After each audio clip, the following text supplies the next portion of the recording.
You're listening to Big World Network.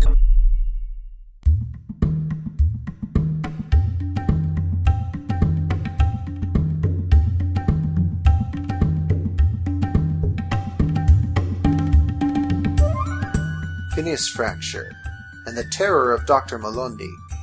Written by Joseph Gatch. Read by Michael Young. Phineas stared at Dr. Malondi in disbelief. "You have got to be joking," he said again. "He's a floating head." Beneath the cloak was nothing at all. Dr. Malondi's head was resting on a collar, which hovered in the air by the way of several small fans mounted on the undercarriage. Without the cloak, several wires could be seen connecting what was left of the doctor's spinal cord to the hover apparatus. "I can see you managed to stay a step ahead of everyone all this time," Phineas said.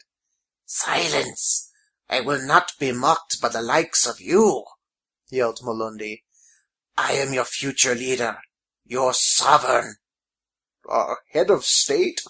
added William. "Good one," commented Abigail, snickering. "Thank you," William answered proudly. Malondi spun, his monocle focusing first on one and then on the other. "The new order is upon us. You will see. I shall rule." Clang! Malondi's head went spiraling across the room in an arc. A scream of shock and confusion followed until he hit the far wall with a thud and then dropped to the floor, his collar non-functional. William and Abigail looked over at Phineas, who stood holding a length of pipe that he had liberated from one of the machines. "What? I was getting tired of listening to him. You would have done the same thing." Phineas threw down the pipe. "Now, what's worth $300 around here?" "You're going to loot the place now?" Abigail almost seemed shocked at the notion. "Why not? He owes me, and he's obviously not going to write me a check or dig through his pockets for change. So I have to settle for the next best thing. Oh, is that the new chronogrammic radiator? Been wanting one of these for months, but it only cost $120. Grab that, will you, William?" "And we're just going to leave him lying there. Isn't that a bit harsh?" asked Abigail. Phineas stopped examining a gadget long enough to answer. "He kidnapped you. We'll alert the police, and they can come put him in hand restraints, or put a ball and chain on his collar, or whatever they do to bodiless criminals in this country. I really don't care. This should fetch $200 on the market," he added to William, indicating the gadget he still held. "This just seems a bit anticlimactic to me," William said. "Doesn't anyone else think that was too easy?" From the far end of the room, Malondi began laughing, slowly at first, and then faster and louder, until his laughing reached a maniacal fervor. "And there it goes. I knew I shouldn't have said anything. I hate that. Find some tape, would you, William?" Phineas tossed aside a plosive nutshell remover and continued digging through various apparatus. "Did you really think that I could be stopped so easily?" Malondi's mouth-speaker boomed, louder than it had before. "Do you think that I wouldn't have a contingency plan in place for something like this?" All three looked at each other, and then at the large double doors, where very loud footsteps could be heard approaching from the other side. "William, forget the tape, and let's get a bar on that door." "Way ahead of you," William answered as he ran with the pipe that Phineas had used to bat Malondi's head. He shoved it through the two handles just as something tried to push the doors open. The force flung William backwards, and he staggered a bit before catching his balance. Malondi continued his laughter. "Come, my boy, come to Daddy." "I think it's time to go," Abigail said. "I agree," Phineas and William both said together. They collectively moved to the smaller door, but before they reached it, the double door smashed open. An automaton 12 feet tall and half as wide came lumbering through the doorway. A giant smokestack was protruding from its right shoulder, and its arms ended in large pincer claws. Its head swiveled from side to side, searching the room. It settled on Malondi's position and moved over to the doctor, its footsteps shaking the room. With one hand the automaton picked up the head, and with the other it removed its own and tossed it aside. Carefully, it lowered Maloney's head back onto the now vacant neck, and it clicked into place. "Why is it never easy?" asked Phineas. William, go get him." "I think not," William said, pulling on the door handle to no avail. Melondi continued to laugh. As he took control of his new body, he swung his arms, sending equipment flying in every direction. Phineas watched, broken-hearted, as the radiator was smashed to bits. Melondi began to charge towards them, but Phineas kept them rooted in front of the door. "Are we going to do something?" asked Abigail, looking from Phineas to Melondi. "Wait for it," was all Phineas said, watching the oncoming mecha. Melondi picked up speed, and just as he was about to swipe his claw in their direction, Phineas yelled, "Move!" All three broke away from the door, and Melondi realized that he had no room to stop. He was so intent on his prey. Melondi crashed through the doorway and took the surrounding masonry with it, leaving a gaping hole where the door had stood moments before. "This way!" Phineas yelled, pointing to the double doors. They hurriedly crossed the room and went into the next. Phineas came to a sudden stop, and his jaw dropped. "Toys!"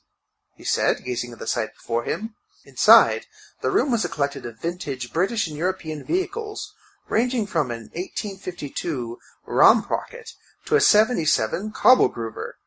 His eyes fell on a Whittaker and Moncrief monowheel, and he quickly checked the boiler and furnace. Both were full, so he pressed the self-igniter and sat down within the wheel. "I'll draw him off while you find a way out," Phineas told them.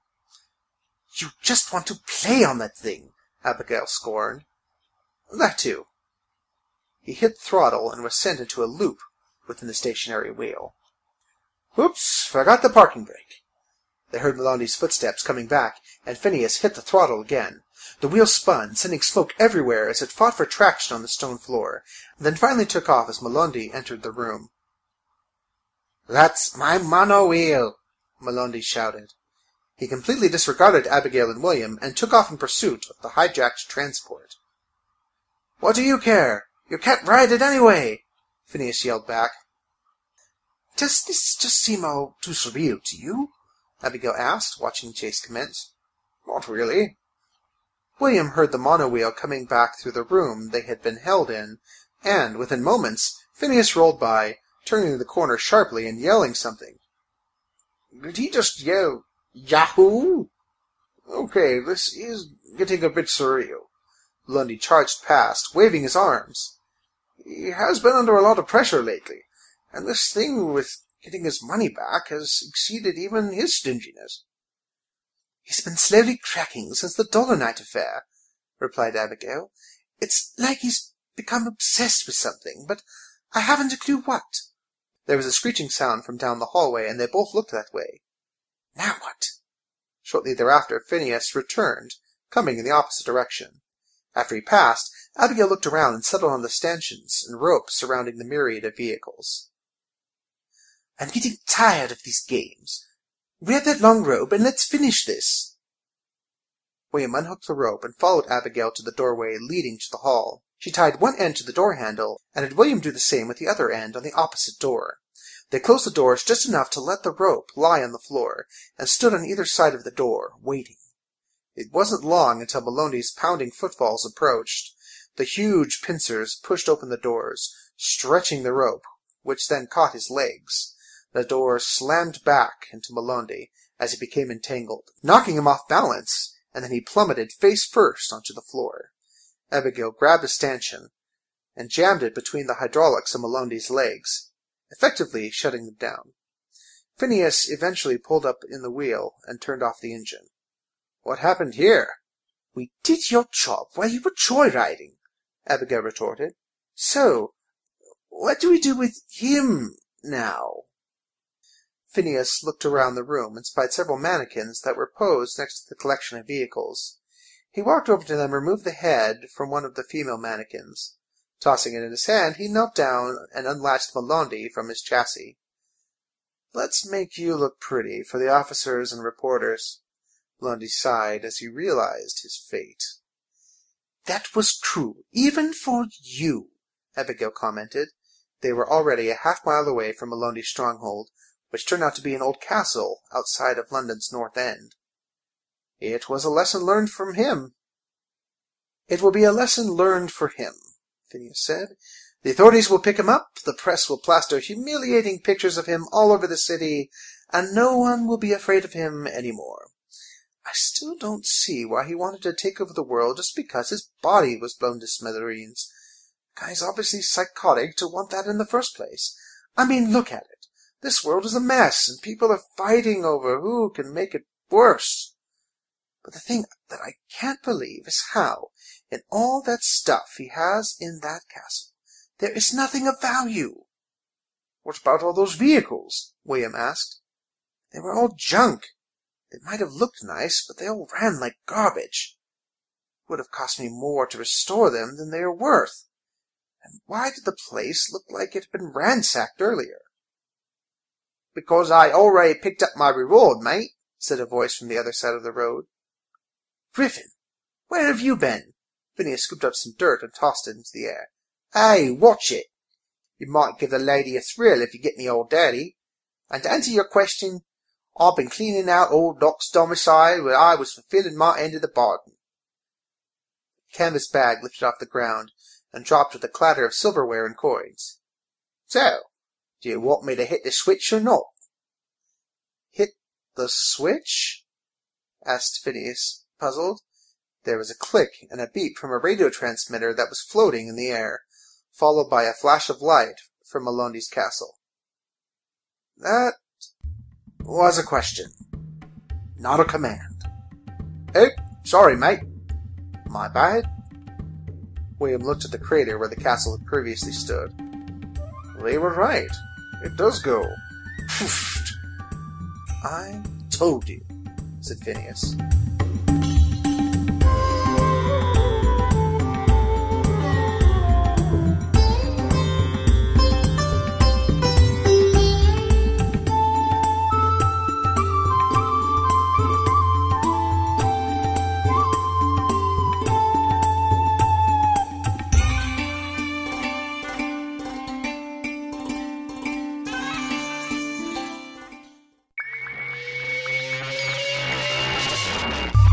You're listening to Big World Network.